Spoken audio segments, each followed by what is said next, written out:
discussion of this. So it also kept. I have not read this. So at this moment in the film, Yeah. the two men have already learned quite a bit about each other, and they have had some interesting encounters with Yeah. people on the beach. So, and Riviera. this story is all taking place in the course of a day. So they've been together for a few hours at least. Already, Yeah. that's right. And so they already learned and they've become more comfortable with each other. Right. And at that point, they kind of start going to deeper, Yeah. into deeper questions. Richard, the writer, says to Philip, the mathematician, "Hey, anyway, can I ask you a question? Fire away. You know, it sounds like you have a clear picture in your mind on these issues. Did being a mathematician help you reach this clarity?"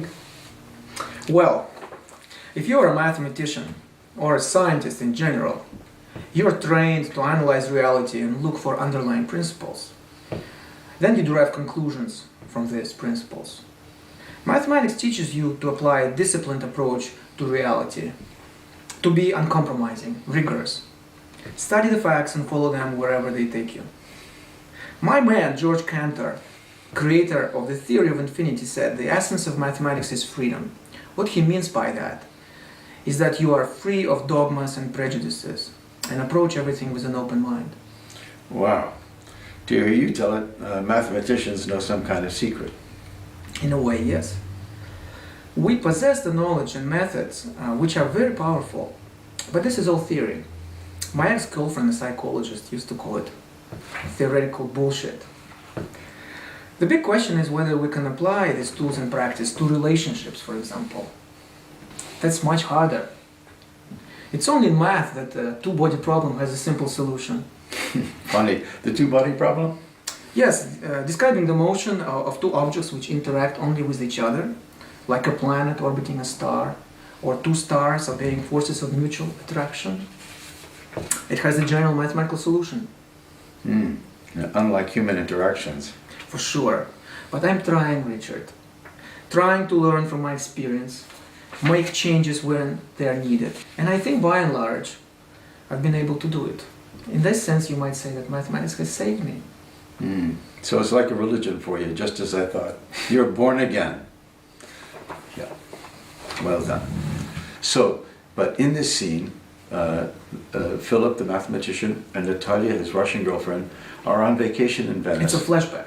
It's a flashback, and a flashback, and they're in a gondola. And now Edward is going to give you a little bit of the exchange in Russian of the two characters talking, and then I'll have to play both of them. he's going to play both of them because my Russian is not as fluent as it used to be. And then we're going to continue on to an argument that the two lovers or ex-lovers are having in Paris.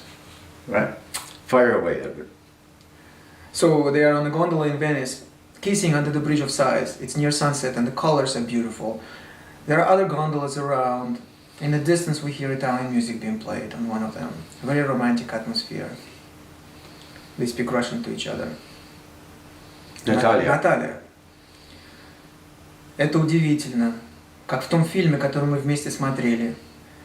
Помнишь, они говорили, что если мы поцелуемся под мостом вздохов, это значит, что мы будем любить друг друга всегда. Ты веришь в это? Philip says. Да. Natalia. Я так люблю тебя. Ты все для меня. I love Philip. She screams loudly in English. Passerbys around the canal hear this and turn their heads surprised. Some of them smile. Their gondolier turns his head back too, also smiling at them. They laugh. Philip, I love you too, baby. In the next scene, they're back in their apartment in a flashback, arguing now bitterly because the lovely moment in Venice in the gondola is over. And Natalia says, Как ты можешь мне это сказать? Я пожертвовал своей жизнью и карьерой ради тебя. Я стала красивым приложением твоей красивой жизни. And Philip responds, Это чушь, Наталья. Ты сама это знаешь. Я всегда хотел, чтобы у тебя была своя карьера. Я все время говорил тебе, что надо позвонить своему агенту, учить свои роли. Но недостаточно сказать, я хочу быть актрисой. Нужно еще делать что-то. and Natalia responds, Это неправда. Все всегда должно быть так, как ты хочешь. Ты никогда не рассматриваешь меня как равное. Yeah. Edward, I just want to say that your Russian is almost like a native speaker's. Yes, Yeah. What age were you when you came to the United States? 21. Wow. It was about 5 years ago. You're like me, you're losing years every year. I'm losing my understanding of time. Yes, that's another kind of mathematics, isn't This it? is higher math. And we're rolling. A lot of the collaboration was very intense because Edward insisted that half of it be conducted in Russian. and so that even though his English is impeccable, my Russian really doesn't go beyond "niet," which means... Which is what I often got from him. Yeah, so that he would propose "niet" means no, And right? I would say, well, can we... Yeah. Niet.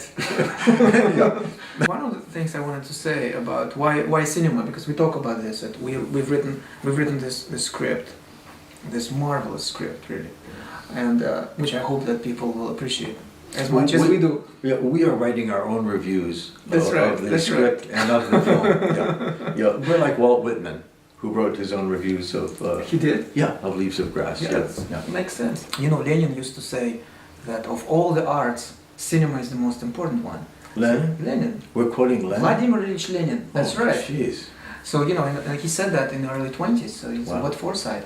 So, but for me, the reason is the following. I want to paraphrase, you know, Brodsky, Joseph Brodsky, a wonderful Russian poet. Yes. In his Nobel Prize lecture, he talks about poetry as an extraordinary accelerator of conscience and thinking, which lets people to, in which, you know, one word, one line in a poem allows you to get to a place you've never been before. So for me, the same goes about cinema, because especially when you try to talk about such a complicated subject as mathematics, it really gives you the opportunity and the means to do it more so, perhaps more in a shorter time frame than other arts. One of the people who has offered a critical comment about the screenplay is a professor of mathematics, and he said that in our movie, at the end, it appears to him that art triumphs over mathematics. And one thing maybe we haven't quite talked about enough is the way in which both men are learning from each other about the métier of the other, but also in a funny way, each of them is trying to achieve certain things in the course of this day and this night. And who prevails, or is that even an issue? That's in the right. screenplay? Right. So, but the two-body problem also refers to the interaction between the two men, Yeah. obviously. And for me, it's a very interesting question. You know, here you've got these two men, two intellectuals, who are at their top, you know, in their respective métiers, professions. They meet and they bond because they find quite a few similarities, quite a few points of contact. But the real question is, are they really friends? In the course of a day, how much loyalty can actually be created? Can be created. Is it enough to have shared interests? Yeah. And sort of common goals, Yeah. to really be friends? Would one of them betray the other when the opportunity presents itself? What are they really after in life? And I think in some ways this might be one of the bigger questions somehow in a screenplay. So, Is this like the competitive aspect of males? It's in a funny way. It's how sympathetic they'll be to each other, and how loyal if that sympathy is tested. right. Yeah. It's just like love, true friendship. It's hard to come by, it's hard to find, Right. it's hard to foster, to create, right? And there's often the exhilaration of meeting a kindred spirit, someone of like mind, even though these two men are in different fields. And so there's a lot of enthusiasm on the part of both men for the pleasure of each other's company as the day proceeds. But you'll have to read the script That's to see right. what when, comes of that this. when reality strikes, so to speak, Yeah, would actually each of them stand by the other, that's right. or not? Yeah. Is some of this adolescent male fantasy? a lot of this is adolescent male fantasy in the superficial aspect of it. For sure, we create this sort of a dream environment, but this has to be oftentimes be taken as sort of tongue in cheek. But so in the superficial aspect, yes. But of course, at the deeper level, you have these two intellectuals talking about very highbrow matters of mathematics and writing and art. You can't call that as an adolescent dream. No, and also, you know, we have Othello kill Desdemona, which doesn't happen every day, but Shakespeare's trying to take us someplace to the higher. We don't have that fellow. We don't do that. Are we rolling, Jack? Yeah. That's a reference to Bob Dylan, his album Nashville Sky. About collaboration. As I've said earlier, working with Edward was a great treat. I don't think I said that earlier, but I want to say that now. Even though I tried unsuccessfully to eliminate all the mathematics from the screenplay, I failed. But one of the interesting things about collaboration is when I write a short story or a novel or an epigram, I write in many, many drafts. And even though we wrote many drafts of this screenplay, I would say, for me, we're still at the point of dreaming and discovery in terms of the depth of the characters. One thing I feel strongly about the screenplay is that, of course, it always has had as its destination a director, actors, actresses, and a film editor. And so that I look with interest to see what they do with what we gave them. Edward's not joking when he says he would like to play in the film, and I think he can do it, having seen his short film. But for me, because I don't intend to act in the film, and just to be in charge of casting the female leads, I do look with interest, real interest, to see how this screenplay reverberates in the mind of the people who will participate in making it a film.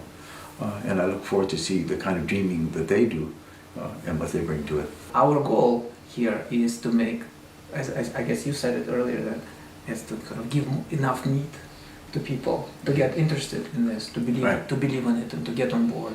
But we realize that the eventual film, which would come out, might involve a further evolved, a much Right. further evolved script. There's one other thing that I want to say about the stuff you get to throw into a project when you're writing it. And somewhere along the line, Richard, the writer, talking about a lost love, quotes Ralph Waldo Emerson, who said, "I grieve that grief has taught me nothing." He's arguing, what can you learn from grief, right? You're just grieving. And one of the things at that moment when I inserted that quote from Emerson was I had just come across it and I was deeply moved by it. And one of the great things about making art is that you get to, you know, to take something that you come across and to advance it, to further it for a project of your own devising. I know you're interested in furthering math through film, understanding of math through film, and you had talked about using cinematography. Has there been films for you that have already approached this? That's a very good question. And in fact, Philip talks about this in the script. Of course, if you ask people to name the most famous sort of films featuring mathematicians, you hear A Beautiful Mind, you hear the film Pi. Perhaps some people remember The Good Will Hunting, and so all very fine films. How about N is Not a Number? Would you consider that? N Or is it is more not like a number. It's a documentary? documentary film. I'm talking about feature films, Okay. right? N is not a number. Is a fantastic documentary film. One of the best documentary films about mathematics. It's about Erdős, a Hungarian very fascinating character, Hungarian mathematician. But as far as feature films are concerned, narrative films are concerned, My problem with, say, Beautiful Mind is that it reinforces in my mind the same